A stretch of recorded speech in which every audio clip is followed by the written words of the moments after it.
تبارك الذي نزل الفرقان على عبده ليكون للعالمين نذيرا. اعوذ باللہ من الشیطان الرجیم. بسم اللہ الرحمن الرحیم. یا ایہا الذین آمنوا لا تسألوا عن اشیاء ان تبد لکم تسؤکم وَإِن تَسْأَلُوا عَنْهَا حِينَ يُنَزَّلُ الْقُرْآنُ تُبْدَ لَكُمْ عَفَا اللَّهُ عَنْهَا وَاللَّهُ غَفُورٌ حَلِيمٌ.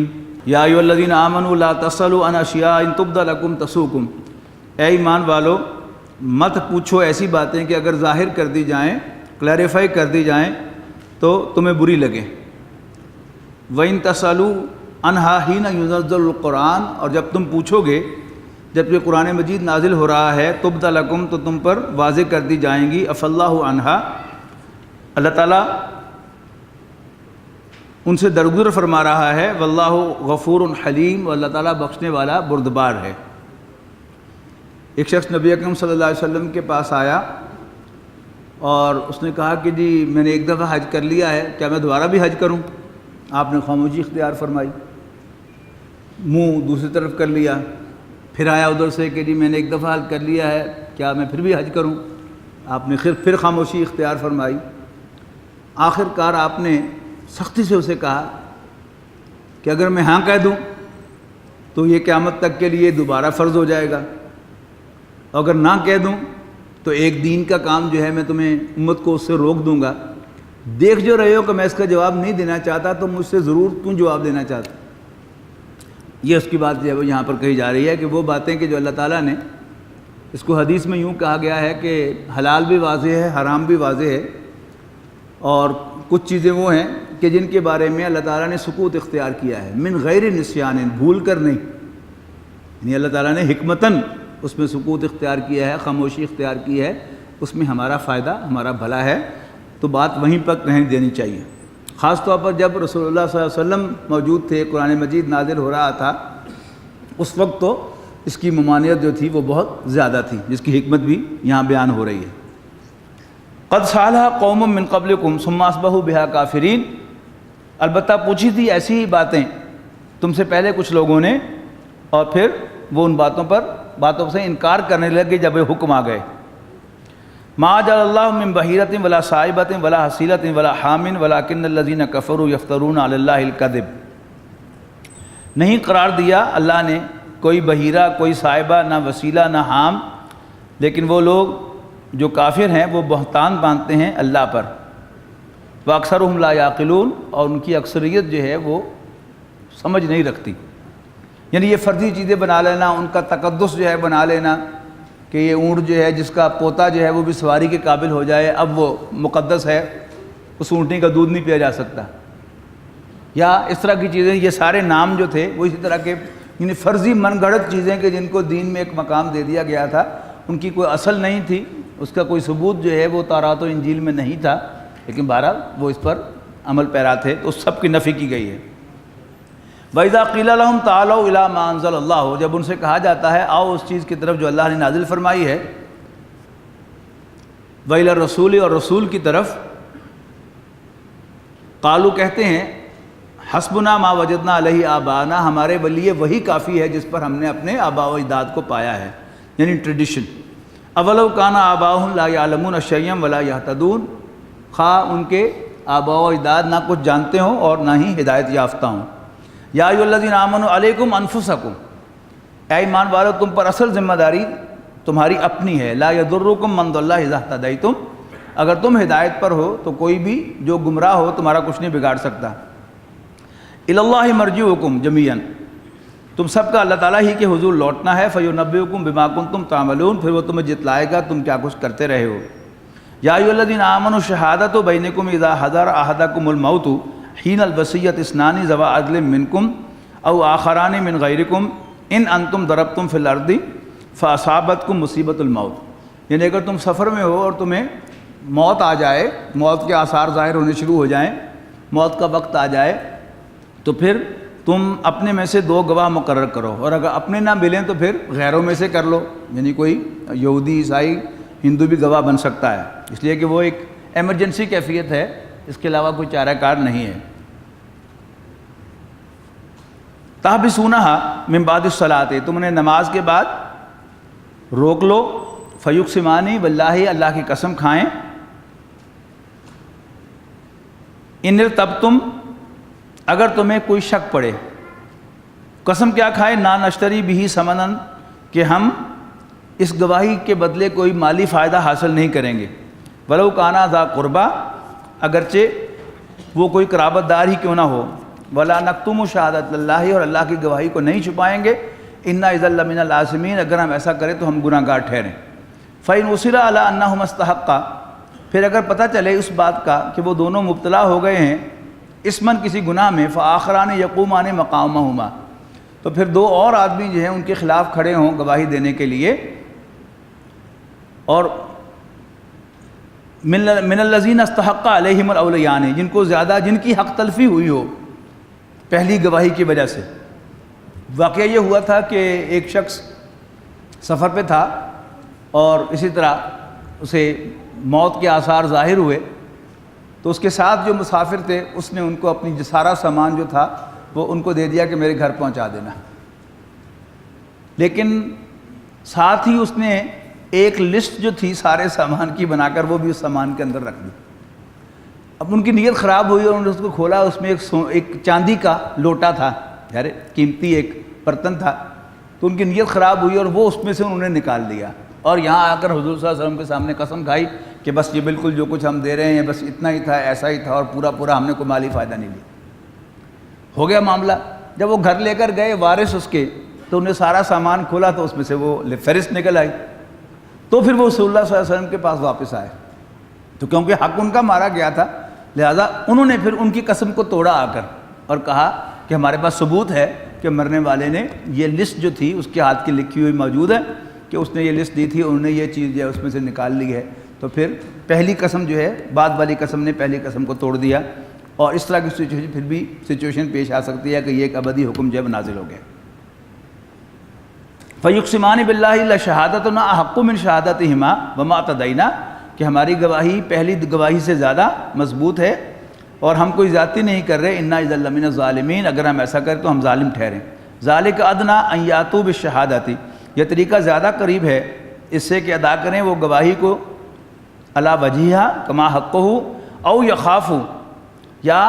وہ جو پہلی پارٹی ہے وہ ڈرے اس چیز سے کہ ہماری قسم کو توڑا بھی جا سکتا ہے۔ ان ترد ایمان بعد ایمانہم، فاتقوا اللہ، اور اللہ سے ڈرو، واسمعوا، اور سنو، واللہ لا یہدی القوم الفاسقین، اور اللہ تعالیٰ ایسے نافرمانوں کو راستہ نہیں دکھاتا۔ یوم یجمع اللہ الرسل، جس دن اللہ تعالیٰ پیغمبروں کو جمع فرمائے گا، فیقول ماذا اجبتم، ان سے پوچھے گا تمہیں کیا جواب ملا تھا، یعنی تمہاری دعوت کا ریسپانس کیا تھا، یہاں جواب سے مراد ریسپانس ہے۔ قالوا لا علم لنا، وہ کہیں گے کہ ہمیں تو کچھ معلوم نہیں، انک انت علام الغیوب، تو سب چھپی باتوں کا جاننے والا ہے، تجھے کیا بتائیں۔ اذ قال اللہ یا عیسی ابن مریم، یہاں تک کہ جب اللہ تعالیٰ کہے گا اے عیسیٰ ابن مریم، اذکر نعمتی علیکہ، یاد کرو میری نعمت کو جو میں نے تم پر فرمائی، والا والدتک، اور تیری والدہ پر فرمائی، اذ ایدتک بروح القدس، جب تیری تائید کی ہم نے جبرائیل کے ذریعے، تکلم الناس فی المہد وکہلا، اور تو لوگوں سے بات کرتا تھا پنگھوڑے میں بھی اور بڑھاپے میں بھی، وَإِذْ عَلَّمْتُكَ الْكِتَابَ وَالْحِكْمَةَ وَالتَّوْرَاةَ وَالْإِنْجِيلَ، جب میں نے تمہیں تعلیم دی کتاب و حکمت کی یعنی تورات و انجیل کی، وَإِذْ تَخْلُقُ مِنَ الطِّينِ كَهَيْئَةِ الطَّيْرِ، جب تم مٹی سے ایک پرندہ نما چیز بناتے تھے، بِإِذْنِی، میرے حکم سے، فَتَنْفُخُ فِيهَا، پھر اس میں پھونک مارتے تھے، فَتَكُونُ طَيْرًا بِإِذْنِی، اور میرے حکم سے پرندہ بن جاتا تھا، وَتُبْرِئُ الْأَكْمَحَ وَالْأَبْرَصَ، اور تو مادرزاد اندھے اور کوڑی کو تندرست کرتا تھا بِإِذْنِی، میرے حکم سے، وَإِذْ تُخْرِجُ الْمَوْتَىٰ بِإِذْنِی، جب تم مردوں کو قبر سے نکالتا تھا میرے حکم سے، وَإِذْ كَفَفْتُ بَنِي إِسْرَائِيلَ عَنْكَ، اور یاد کرو جب میں نے روکا تھا بنی اسرائیل کو تم پر زیادتی کرنے سے، اِذْ جِئْتَهُم بِالْبَيِّنَاتِ، جب ان کے پاس تو واضح نشانیاں لایا تھا، فَقَالَ الَّذِينَ كَفَرُوا مِنْهُمْ، تو ان میں سے کافر کہنے لگے ان ھذا الا سحر مبین، یعنی ان کے معجزات کو انہوں نے جادو قرار دے دیا کہ یہ تو کھلا جادو ہے، وَإِذْ أَوْحَيْتُ إِلَى الْحَوَارِيِّينَ، اور جب میں نے وحی کی حواریوں کو، یعنی ان کے دل میں ڈالا، ان آمنوا بی، کہ وہ مجھ پر ایمان لائیں، وبرسولی، اور میرے پیغمبر پر، یعنی حضرت عیسیٰ علیہ السلام پر، قالوا آمنا، تو انہوں نے کہا کہ ہم ایمان لاتے ہیں، واشہد بأننا مسلمون، اے اللہ تو بھی گواہ ہے کہ ہم مسلمان ہیں۔ اذ قال الحواریون، اور یاد کرو جب حضرت عیسیٰ کے حواریوں نے کہا یا عیسی ابن مریم، اے مریم کے بیٹے عیسیٰ، هل یستطیع ربک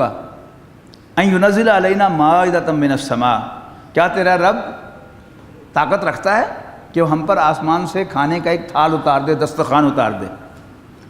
قال اتقوا اللہ ان کنتم مؤمنین، حضرت عیسیٰ نے فرمایا اوے اللہ سے ڈرو اگر واقعی مومن ہو۔ یہ کیا بکواس کر رہے ہو تم کہ کیا اللہ تعالیٰ طاقت رکھتا ہے؟ یہ تو کفریہ کلمہ ہے، اللہ تعالیٰ کو تو ہر چیز کی طاقت ہے۔ قالوا نرید ان ناکل، انہوں نے کہا نہیں، ہمارا مطلب یہ ہے کہ نرید، ہم چاہتے ہیں، ان ناکل منہا، ہم اس میں سے کھائیں، وتطمئن قلوبنا، اور ہمارے دل مطمئن ہوں، ونعلم قد صدقتنا، اور ہمیں یقین آ جائے کہ آپ نے جو کچھ کہا ہے وہ سچ کہا ہے اللہ تعالیٰ کے بارے میں، ونکون علیہا من الشاہدین، اور ہم ان سب باتوں پر گواہ بن جائیں۔ قال عیسی ابن مریم اللہم، حضرت عیسیٰ ابن مریم نے درخواست پیش کر دی اللہ تعالیٰ کی جناب، اللہم ربنا، اے ہمارے رب اللہ، انزل علینا مائدۃ من السماء تکون لنا عیدا لاولنا وآخرنا وآیۃ منک، نازل فرما ہم پر آسمان سے ایک تھال کھانے کا جو بن جائے ہمارے لیے عید، ہمارے پہلوں کے لیے بھی پچھلوں کے لیے بھی، وآیۃ منک، اور تیری جانب سے ایک نشانی، وارزقنا وانت خیر الرازقین، اور ہمیں عطا فرما، تو بہترین عطا فرمانے والا ہے۔ قال اللہ انی منزلها علیکم، اللہ تعالیٰ نے فرمایا کہ میں تم پر نازل تو کر دوں گا، لیکن فمن یکفر بعد منکم، اس کے بعد جو تم میں سے انکار کرے گا، کفر کرے گا، فإنی اعذبہ عذابا لا اعذبہ احدا من العالمین، پھر اس کو میں سزا وہ دوں گا جو میں نے تمام جہانوں میں کسی کو نہیں دی ہوگی۔ اب چونکہ وہ ایمان والے تھے لہذا فوراً انہوں نے سرنڈر کر دیا، نہ ناصر ہے، لہذا بات وہیں پر ختم ہو گئی۔ اب اس پر اگلی بات شروع ہو رہی ہے کہ قیامت کے دن اللہ تعالیٰ حضرت عیسیٰ علیہ السلام سے پوچھے گا، وہی جو ہم پڑھ کے آئے نا اسی صورت میں کہ رسولوں سے پوچھا جائے گا۔ حضور صلی اللہ علیہ وسلم سے کہا کہ بلغ ما انزل الیک من ربک، جو کچھ ہم نے نازل کیا تم پر اس کو پہنچاؤ، اور اگر تم ایسا نہیں کرو گے تو پھر تم نے رسالت کا حق ادا نہیں۔ اب اس کی ایک مثال آ رہی ہے کہ اللہ تعالیٰ قیامت کے دن عیسیٰ علیہ السلام سے پوچھے گا، وَإِذْ قَالَ اللَّهُ يَا عِيسَى ابْنَ مَرْيَمَ أَأَنْتَ قُلْتَ لِلنَّاسِ اتَّخِذُونِي وَأُمِّيَ إِلَٰهَيْنِ مِن دُونِ اللَّهِ،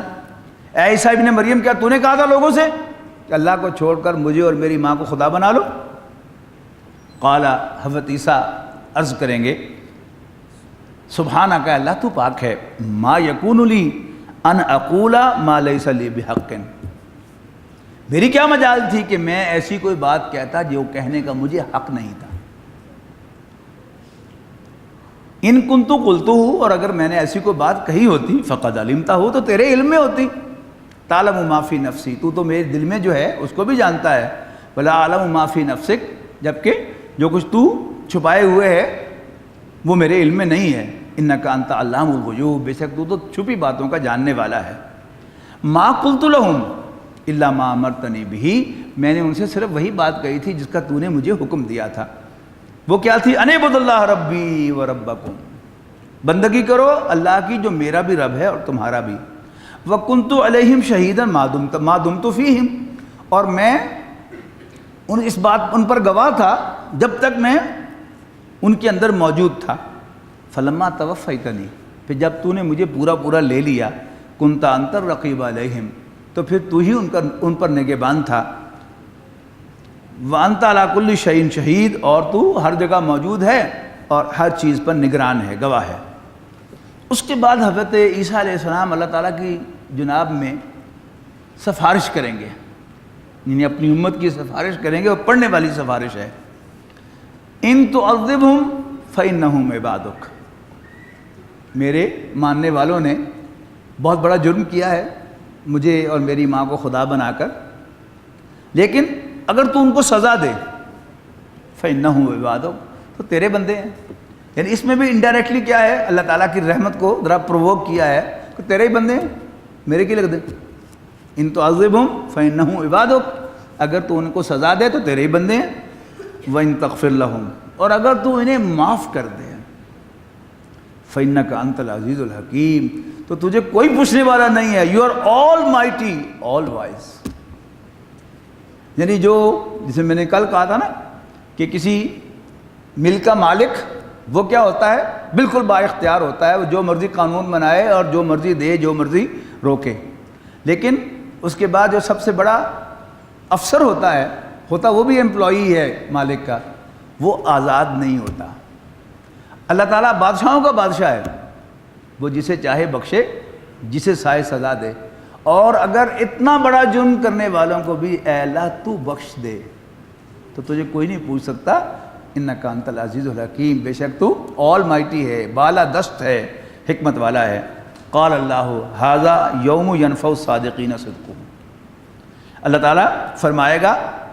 کہ یہ دن ہے کہ نفع دے گی سچوں کو ان کی سچائی. لہم جنات تجری من تحتہا الانہار، ان کے لیے باغات ہوں گے جن کے نیچے نہریں بہتی ہوں گی. خالدین فیہا ابدا، ہمیشہ ہمیشہ ان میں رہنے کے لیے. رضی اللہ عنہم ورضوا عنہ، اللہ ان سے راضی ہوگا اور وہ اللہ تعالیٰ سے راضی ہوں گے. ذالک الفوز العظیم، یہ ہے بڑی کامیابی. للہ ملک السماوات والارض، آسمانوں اور زمین کی بادشاہی اللہ تعالیٰ ہی کی ہے. وما فیہن، اور اس کے درمیان بھی ہر چیز کی بادشاہی. وہو علی کل شیء قدیر، اور وہ ہر چیز پر قادر ہے. قرآن مجید میں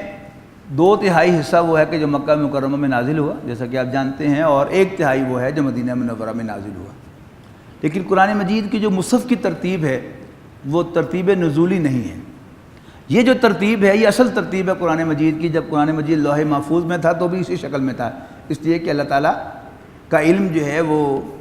حادث نہیں ہے. اس کو کسی بات کا علم کسی واقعے کے ہونے سے نہیں ملتا، بلکہ وہ ماضی کو بھی ایسے ہی جانتا ہے جیسے حال کو، اور مستقبل کو بھی ایسے ہی جانتا ہے جیسے حال کو. تو جو قرآن مجید کی ترتیب اللہ تعالیٰ نے رکھی ہے اس میں مکی مدنی صورتوں کو ملایا گیا ہے. ابھی آپ نے دیکھا کہ پہلی مکی صورت تھی سورۃ فاتحہ، اور اس کے بعد 4 طویل ترین مدنی صورتیں ہم نے پڑھی ہیں، اور یہ 7واں پارہ جو ہے یہ بھی تقریباً نصف کے قریب جو ہے ہم نے پڑھ لیا ہے، یعنی 6.5 پارے ہم پڑھ چکے ہیں. اب اس کے بعد پھر مکی صورتیں آئیں گی 2، پھر 2 مدنی صورتیں آئیں گی، پھر ایک طویل سلسلہ ہوگا مکی صورتوں کا، پھر ایک مدنی صورت آئے گی، پھر مکی صورتیں آئیں گی، پھر ایک مدنی صورت آئے گی، پھر مکی صورتیں آئیں گی، پھر 3 مدنی صورتیں آئیں گی، پھر مکی صورتیں آئیں گی، اس کے بعد پھر 10 مدنی صورتیں آئیں گی، اور پھر اس کے بعد آخری جو حزب ہے اس کے اندر بہت ساری مکی صورتیں ہیں اور چند ایک صرف مدنی صورتیں ہیں. اس کی ترتیب جو غور کرنے والے ہیں قرآن مجید پر، جن لوگوں نے اپنی زندگیاں کھپائی ہیں، انہوں نے ایک خاص ترتیب اس میں نوٹ کی ہے کہ مکی صورتیں جو ہیں یہ خاص حساب سے آئی ہیں. انہوں نے 7 گروپ بنائے ہیں صورتوں کے. ایک تو 7 احزاب ہیں نا، جو منزلیں ہیں 7 تلاوت کے اعتبار سے ہیں، وہ ایکول ڈویژن ہے، 4-4 5-5 پاروں کا ایک منزل بنتی ہے، ایک حزب بنتا ہے. تو یہ ایک اسی دوسری ترتیب ہے کہ 7 گروپ ہیں مکی اور مدنی صورتوں کے. ہر گروپ میں 1 یا 1 سے زائد مکی صورت ہے اور 1 یا 1 سے زائد مدنی صورتیں، جیسا کہ ہم نے پہلا گروپ مکمل کیا ہے. اب یہ دوسرا گروپ ہوگا جس میں 2 ہی مکی 2 ہی مدنی صورتیں ہوں گی، اور دوسری مدنی صورت سورہ توبہ ہوگی، اس کے بعد سورہ یونس آئے گی. اس سے مکی صورتوں کا سلسلہ شروع ہوگا. سورہ یونس، سورۃ ہود، سورۃ یوسف، سورۃ رعد، سورۃ ابراہیم، سورہ حجر، سورہ نحل، سورہ بنی اسرائیل، سورۃ کہف، سورہ مریم، سورۃ انبیاء، اس کے بعد سورۃ طٰہٰ، سورۃ طٰہٰ کے بعد سورۃ انبیاء، پھر سورۃ حج اور سورہ مومنون. اس کے بعد پھر 18ویں پارے میں ایک مدنی صورت آئے گی، سورۃ نور. اس کے بعد پھر مکی صورتوں کا سلسلہ شروع ہو جائے گا، اور پھر ایک مدنی صورت آئے گی، سورۃ احزاب. پھر مکی صورتیں چلیں گی، اور پھر 3 مدنی صورتیں آئیں گی، سورۃ محمد صلی اللہ علیہ وسلم، سورۃ فتح اور سورۃ حجرات. پھر مکی صورتیں شروع ہوں گی سورۃ قاف سے، اور سورۃ واقعہ تک چلی جائیں گی، اور پھر اس کے بعد 10 مدنی صورتیں آئیں گی سورہ حدید سے شروع ہو کر، پھر پورا 28واں پارہ ان پر مشتمل ہوگا، اور پھر آخری ہوگا. اچھا، اب ان مکی صورتوں کی ترتیب ان لوگوں نے یہ دیکھی، اور بڑی بات دل کو لگتی ہے کہ ان پہلی جو مکی صورت ہے وہ تو ایک سورہ فاتحہ ہے، اس کے بعد جو مکی صورتیں ہیں یعنی ان کے جو 6 گروپ بنتے ہیں ان میں ترتیب یہ ہے، الٹی ترتیب ہے کہ جو پہلے 4 سال میں نازل ہونے والی صورتیں ہیں وہ آخری 2 جو گروپ ہیں ان کے اندر رکھی گئی ہیں، جو درمیانی 4 سال والی صورتیں ہیں وہ درمیانی 2 گروپس کے اندر رکھی گئی ہیں، اور جو آخری 4 سال ہیں مکہ مکرمہ کی زندگی کے ان میں واقع ہونے والی صورتیں جو ہیں وہ دوسرے اور تیسرے گروپ میں رکھی گئی ہیں۔ اب ہم دوسرا گروپ شروع کر رہے ہیں مکی صورتوں کا، اس میں 2 مکی صورتیں ہیں، سورۃ انعام اور سورۃ اعراف، اور مدنی صورتیں 2 ہوں گی، سورۃ انفال اور سورۃ توبہ۔ اس کے بعد سورہ یونس سے شروع ہوگا سلسلہ جو سورہ مومنون تک چلے گا، تو ان کا زمانہ نزول آپ ذہن میں رکھیں گے تو آخری جو 4 سال ہیں مکہ مکرمہ میں آپ کی حیات طیبہ کے، ان میں وہ صورتیں نازل ہوئی ہیں۔ اور سچویشن کیا ہے کہ قرآن مجید کو نازل ہوئے 9 سال گزر چکے ہیں، اور قریش کے ساتھ اب تناؤ جو ہے وہ بڑھ رہا ہے۔ پہلے دعوت کا فیض ہوتا ہے نا، دعوت دی جاتی ہے، مانو دلائل دیے جاتے ہیں، اور اس کے بعد پھر ذرا زیادہ گہرائی کے ساتھ اور پچھلے رسولوں کے واقعات کے حوالے سے زیادہ چیز جو ہے وہ بیان کی جاتی ہے، اور اس کے بعد کیا آتا ہے،